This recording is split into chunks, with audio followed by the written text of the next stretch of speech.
اور تحریک عدم اعتماد کے ذریعے جس پر خان صاحب کی حکومت اتارے جانے پر شور پڑ گیا تھا، اپنے ہی بندے کو تحریک عدم اعتماد، سب اپنے اپنے کیے کی سزا بھگت رہے ہیں. دیکھیں مزے کی بات، اپنے ہی بندے کو اتارنا ہے اور پھر سہیل آفریدی کو لانا ہے.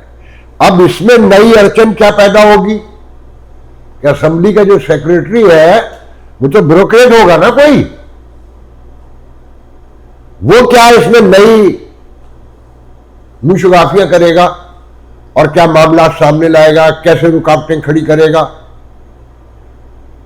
اور اکثریت کا کہنا ہے کہ وہ نہیں بننے دیں گے سہیل آفریدی کو کہ دہشت گردی کی جنگ میں پی ٹی آئی ان کے لیے مسئلہ ہے، رکاوٹ ہے.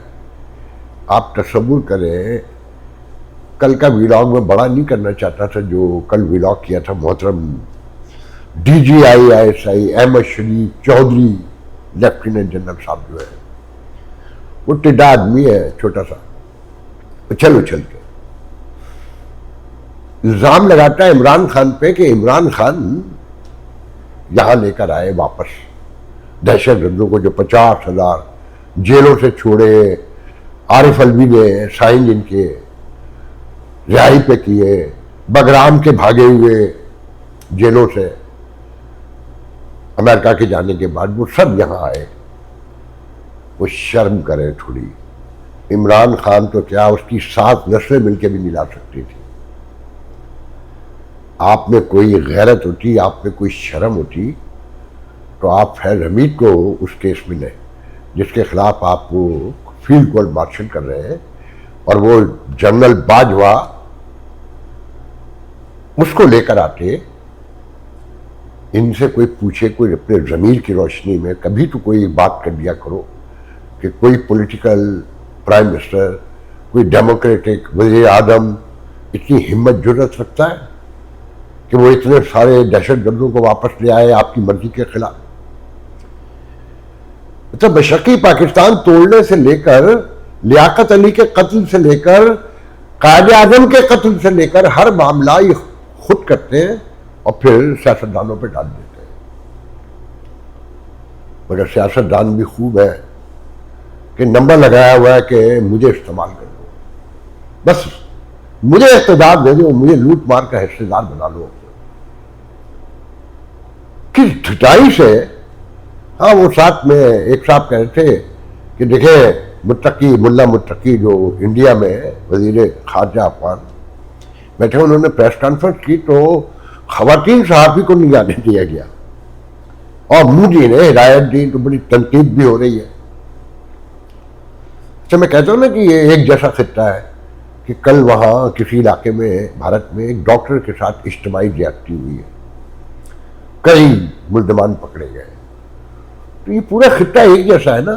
تو خواتین کو باہر روک دیا گیا، صحافی خواتین کو متقی کی پیشگاہ میں، کہ وہ بڑا باپردہ آدمی ہے جنہوں نے اپنے کالج بند کر دیے، اسکول بند کر دیے، خواتین کی لکھی ہوئی کتابوں پر پابندی عائد کر دی، ٹیلی ویژن سے ہٹا دی. تو وہاں پر کیسے خواتین صحافی جا سکتی تھی؟ اور ڈیموکریٹ بھارت صرف پاکستان کو نیچا دکھانے کے لیے اپنے منہ پہ کالک پوت دی اور خواتین صحافیوں کو نہیں جانے دیا. تو ایک صاحب دوست کہہ رہے تھے کہ بھئی کیوں جانے دیتے؟ کہ پشاور کی پریس کانفرنس میں بھی ڈی جی آئی ایس آئی کی پریس کانفرنس میں ایک خاتون نے بڑا کمال سوال کیا کہ آپ کے تنقید کرتے ہیں کہ ہماری عدالتیں فیصلے نہیں کرتی اور رکاوٹیں کھڑی کرتی ہیں، ملزمان کو سزائیں نہیں ہوتی، تو آپ کے یہاں بھی تو فیض حمید کے اوپر مقدمہ چل رہا ہے، آپ نے بھی تو ابھی تک فیصلہ نہیں دیا. تو سب کو پتا ہے کہ D G I S P R کی پریس کانفرنس میں مجھ جیسے کوئی بھی نہیں جا سکتا جو آزاد سوال کرنے کی ہمت رکھتا ہو. مینج کیے ہوئے لوگ ہوتے ہیں، مخصوص لوگ ہوتے ہیں، مراعات یافتہ لوگ ہوتے ہیں، اور انہیں ساتھ لے کر گئے تھے. تو اس خاتون کی بڑی تعریف ہو رہی ہے سوال کرنے پر. ایک دو اور سوال بھی ایسے ہوئے تو میں نے ہنس کے کہا، میں نے کہا یہ بھی مینج تھا، یہ بھی دکھانے کے لیے تھا کہ دیکھیں ایسے سوالات ہو سکتے ہیں. اس پہ موصول کھل کے بولے پھر. تو ہماری خواتین بیچاری جب ہم میں جرأت نہیں ہے تو خواتین ہماری تو اس پورے علاقے میں صدیوں سے جو سچی ہوتی رہی ہو عورت، جس کے کوئی حقوق ہی نہ ہو، جسے ابھی پورا انسانی تسلیم نہ کیا گیا ہو، اس میں اتنی جرأت کہاں سے آ سکتی ہے کہ ان کی مرضی کے بغیر سوال کر کے جی سکے؟ کیسے ممکن؟ اور پھر وہ خاتون کہ جس کے بارے میں ہم نے طے کر رکھا ہے کہ اس کی عزت کا معیار کا پیمانہ سیکیورٹی کی ایکٹیویٹی سے طے ہوگا، لین دین سے نہیں ہوگا، اس کے ہمبلنس سے، ایلیگنسی سے، سوفسٹیکیشن سے، اس کی ہیومینٹی کیئرنگ سے، اس سے نہیں ہوگا. بالکل الگ ہی پیمانہ ہے انسانی تاریخ میں، ایک عجیب ترین خطہ ہے یہ. خیر، تو وہاں سوال کس نے کرنا تھا؟ وہ اپنی جو مرضی آئے کہتے رہے. سب سے پہلے تو سوال یہ بنتا تھا کہ حضور آپ کو کیوں قابل قبول نہیں ہے؟ آپ کے سسٹم سے کیا لینا دینا؟ آپ اس لیے لوگوں نے آپ کو رکھا ہے کہ آپ کسے قبول کریں گے کسے نہیں کریں گے؟ یا یہ آپ کے معاملات ہیں، یہ آپ کے ڈومین میں بھی آتا ہے؟ جو آئینی آپ کا کردار ہے اس میں آپ یہ جملہ ایسے اوپن بیٹھ کے بول سکتے ہو، جو گفتگو کر رہے ہیں یہ آپ کا کام ہے. مگر یہ ناممکنات میں سے ہے. تو اندازہ لگا لیں کہ سہیل آفریدی کے کتنے چانسز ہیں. بہت ہوگا تو گورنر راج لگا دیں گے، اکھاڑ لو، کیونکہ تم نے باہر تو نکلنا نہیں ہے. انہیں خوب پتہ ہے کہ باہر نہیں نکلنا ہے. اور جہاں تک فیض حمید کا تعلق ہے، اس میں جو چیزیں سامنے آ رہی ہے حیران کن ہے کہ 90 ڈیفینس منسٹر جو وٹنسز ہیں پیش کیے گئے، اس میں 2 تو ثابت ڈی جی آئی ISI ہے. انجم ملک جو لاسٹ تھے، نجیم انجم، جو بڑے ڈائی ہارٹ تھے اور جو خان صاحب پہ بڑی تنقید کرتے تھے، تو فیض حمید نے ان کا نام بھی پیش کیا ہے اور نوید مختار کا بھی پیش کیا ہے، جو مسلم لیگ کے خاص تصور ہوتے ہیں، جو فیض حمید سے پہلے، جو محترم جناب عاصم منیر سے پہلے تھے. اور تو اور خاقان عباسی کا نام بھی اپنی حمایت میں پیش کیا ہے کہ وہ میرے حق میں گواہی دیں گے، فیض حمید نے. اچھا، پھر آپ ظلم دیکھیں کہ یہ آپس کی لڑائی ہے تو فیلڈ کورٹ مارشل ہوا ہے نا. اس آدمی نے جتنے قتل کروائے، وہ کراچی کا نوجوان MNA MKM کا علی حسن آبدی، جو بھی اس کا نام تھا، کلفٹن کا لڑکا، صرف اس لیے قتل کروایا، اس لیے مروایا اسے کہ وہ جو ہاؤسنگ سوسائٹی جہاں اس نے بندے بھیج کے لوٹ مار کروائی، جواہرات لوٹے ان کے گھر سے، انہیں مارا پیٹا، ان سے قبضہ چاہتا تھا ہاؤسنگ سوسائٹی کا، کہ وہ ان کا دوست تھا اور اسمبلی میں کھڑے ہو کر اس نے تقریر کی تھی. اور جانے کتنے مرڈر کروائے. بلوچستان تو چراگاہ ہے نا، مقتل ہے ان کا، کہ جسے چاہو اٹھاؤ کے مار دو، اور جسے چاہو دہشت گرد بنا کے KPK میں مار دو، جسے چاہو کراچی میں مار دو. اب ایسے میں آپ خود سوچیں کہ یہ ملک چل سکتا ہے؟ اور حالات یہ ہے اس ریاست کے، جو میں نے بگننگ میں کہا کہ اب یہ ریاست نہیں ہے. یہ دیکھیں، یہ جو آپ کا پرنٹ الیکٹرانک میڈیا ہے، یہ تو ختم ہو گیا نا. یہ تو ٹرولر ہے اس تشدد، اس مقتل کا، کہ ان کے خیالات، ان کے بیانات، ان کی تعریف و توصیف، ان کی تشریحات بیان کرے گا. اب تو ولاگرز آ گئے اور کمال ولاگ ہو رہے ہیں. آج ہی ابھی ایک ولاگ دیکھا، 2 دیکھے جو بہت اہم تھے، کہ بتایا جاتا ہے کہ بلوچستان اسمبلی میں ایک وزیر ہے علی حسن بروہی، جو نواب شاہ کا رہائشی ہے، جو بس کنڈکٹر تھا. کراچی آ کر ایک بڑے خاندان، بہت بڑے خاندان تھے ان کے. اب نواب شاہ کو جوڑ لیجئے کہ ان کے کہنے پر کہیں وارڈ آفس بوائے لگا، پھر اس پر 16 کرمنل کیسز بنے، جس میں ناروے کے 3 شہریوں کو اغوا کروا کر کسی کے حوالے کرنے کا الزام بھی شامل ہے. 16 کرمنل کیسز. پھر زمینوں پر قبضے کی کہانی شروع ہوئی اور پھر اس خاندان سے لڑائی کی کہانی سامنے آئی, اپنا سسر مارا گیا, اور پھر اس ویڈیو میں دکھایا کہ وہ Asif Ali Zardari president of the Pakistan, اسلامی جمہوریہ پاکستان, ان کے ساتھ وہ نیچے اتر رہا ہے. پھر دکھایا کہ وہ بلوچستان اسمبلی میں حلف لے رہا ہے وزارت کا, اور اس سے حلف کی جو عبارت ہے وہ پڑھی نہیں جا رہی, بولی نہیں جا رہی. آپ کو آیا سمجھ, یہ ملک یہ ریاست کہلانے کے قابل ہے, اور پورے پاکستان کے ہر ادارے کو پتہ ہے, جو قانون انصاف میرٹ کے لیے کام کر رہے ہیں, جو آئین کے تابع کام کر رہے ہیں, انہیں سب کو معلوم ہے. اسی طریقے سے ایک اور ویڈیو میں کراچی سے بیٹھ کے لڑکا دکھا رہا ہے کہ ڈیفینس کے علاقے, کلفٹن کے علاقے میں 450 ایکڑ ڈیفینس پرپس کی جو زمین تھی, وہ ایک کمرشل پلاٹ میں, بہت لمبی ڈیٹیل ہے کہ کیسے تبدیل ہو گئی اور اس میں کون کون شامل ہے. اگر کہانیاں بیان کی جائیں نا, سب اوپن بیٹھ کر لڑکے ویڈیوز بنا رہے ہیں.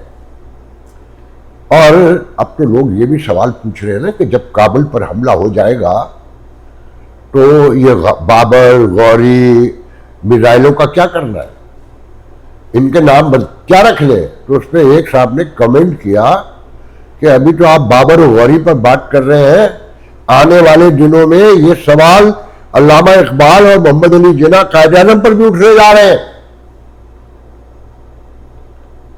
یہی باتیں ہونی ان کے حوالے سے بھی کہ ان کا کیا کرنا ہے.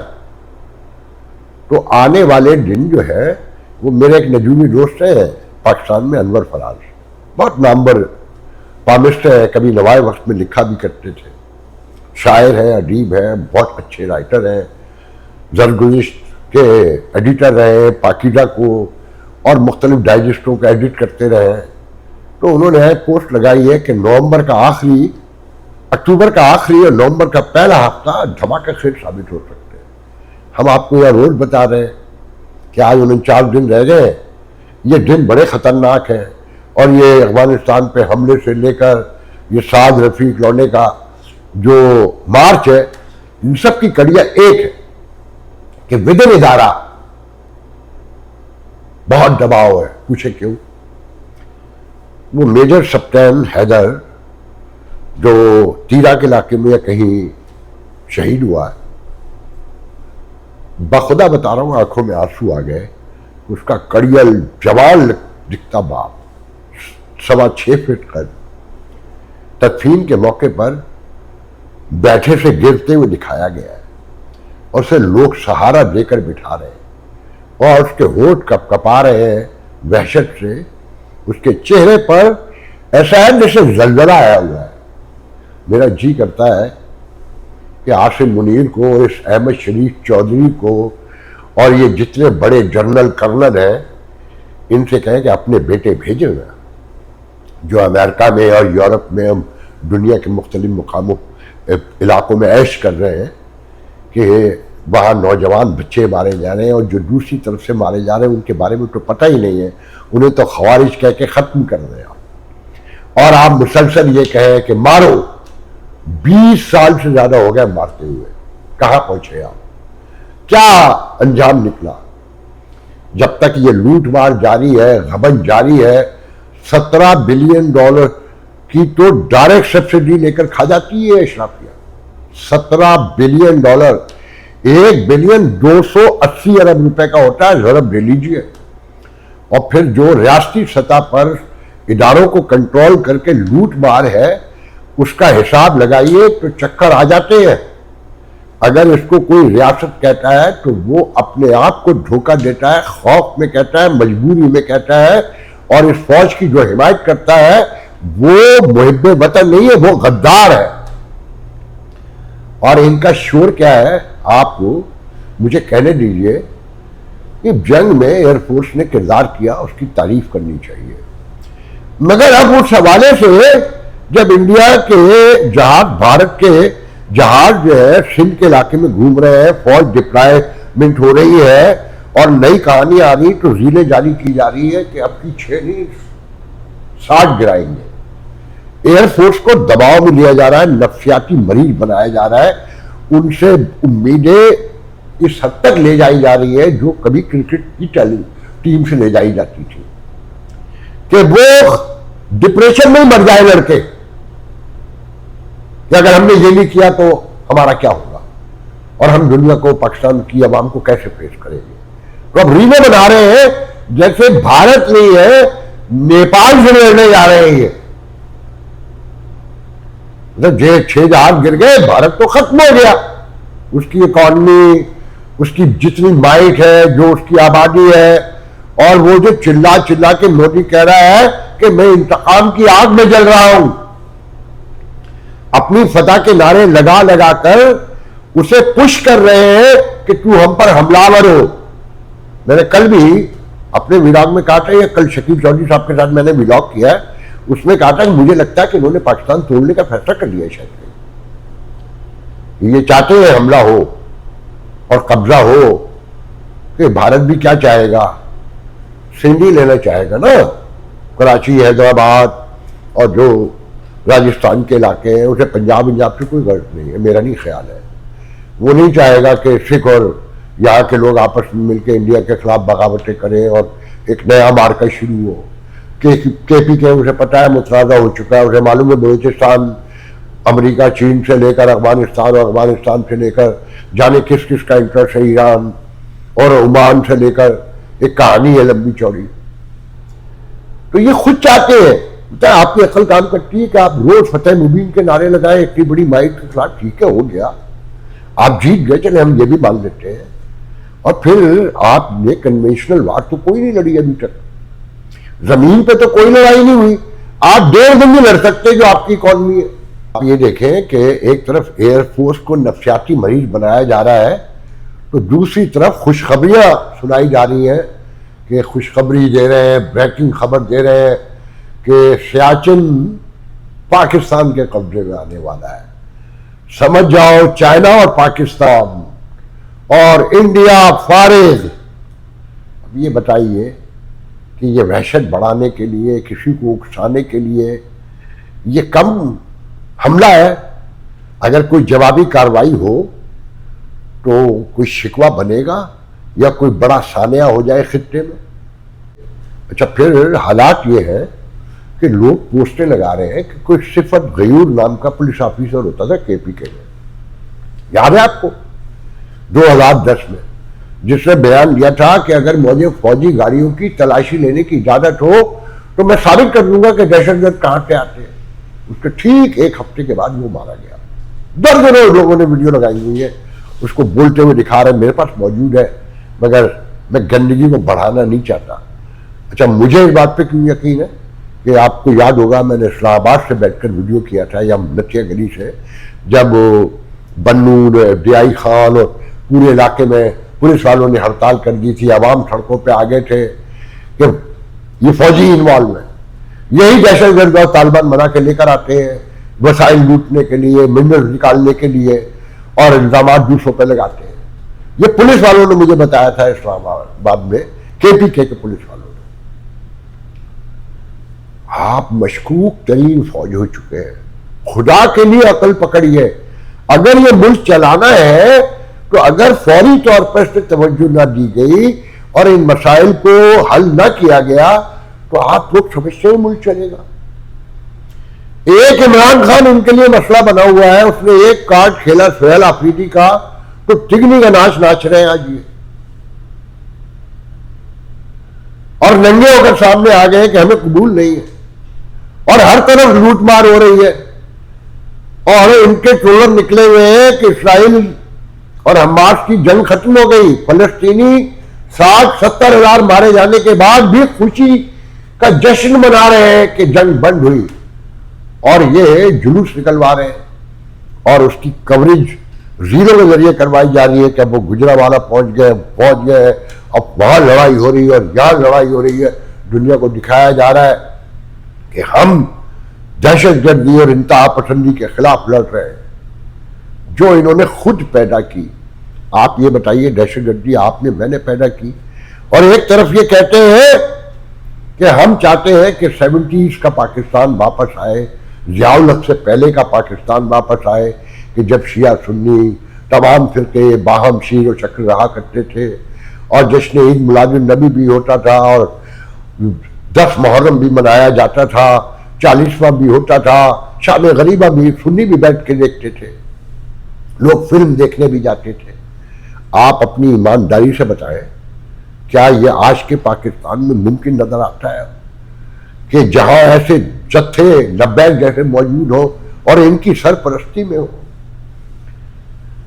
میں تو آخر میں یہی کہوں گا کہ اگر آپ کو پاکستان سے محبت ہے، واقعی آپ یہ چاہتے ہیں کہ یہ ملک محفوظ رہے، اور اس کا محفوظ رہنا آپ کے لیے آپ کے حق میں کیوں بہتر ہے کہ ابھی مجھے ایک ہندوستانی نے، جس پر شبہ ہے کہ وہ راہ کا ایجنٹ ہے، ایک ویڈیو بھیجا کہ ایک ہندو ایک قرآنی آیت کا حوالہ دے رہا ہے اور آیت نمبر بھی بتا رہا ہے، وہ کہہ رہا ہے کہ مسلمانوں کو تو حکم ہے، اگر تم محبت کرتے ہو اپنے پیارے نبی سے تو ان کا تو حکم یہ ہے، یہ قرآن کی آیت ہے کہ جہاں کفر کا نظام قائم ہو وہاں تمہیں نہیں رہنا چاہیے، مائگریٹ کر جانا چاہیے۔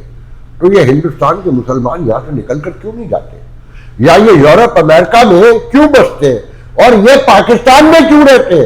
کیا وہاں اسلامی نظام ہے؟